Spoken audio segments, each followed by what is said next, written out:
Le Seigneur te parle, oui, entend sa voix à travers la parole de ça.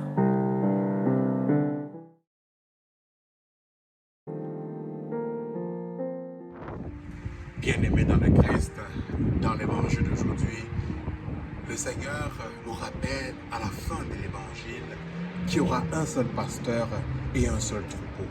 Autrement dit, l'unité autour du Christ, voilà ce qui nous attend.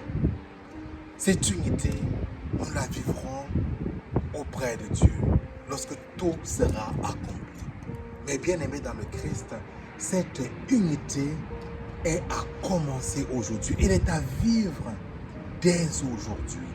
Voilà pourquoi le pape François nous invite à la fraternité humaine, à la fraternité de tous les hommes et femmes, peu importe nos origines, peu importe nos croyances, peu importe notre religion. Commencez déjà à construire cette unité entre humains, parce que nous sommes tous créés à l'image de Dieu.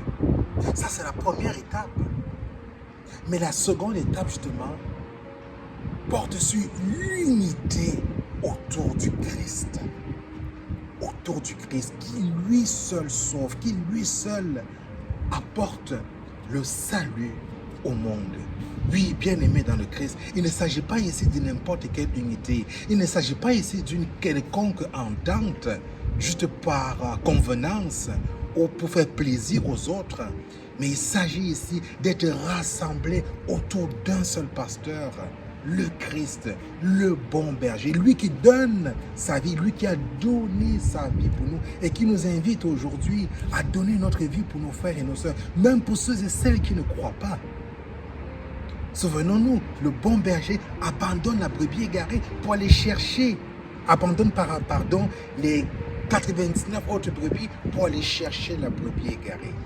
Voilà pourquoi notre Saint-Père nous invite à cette fraternité humaine, à aller embrasser nos frères et nos sœurs qui ne partagent pas forcément la même foi que nous, mais pas dans le but de les obliger à leur mettre un couteau sur la gorge pour qu'ils croient, mais simplement leur proposer le Christ qui lui seul peut nous unir, qui lui seul peut nous rassembler en un seul troupeau, qui lui seul peut nous rassembler en un seul corps autour de lui.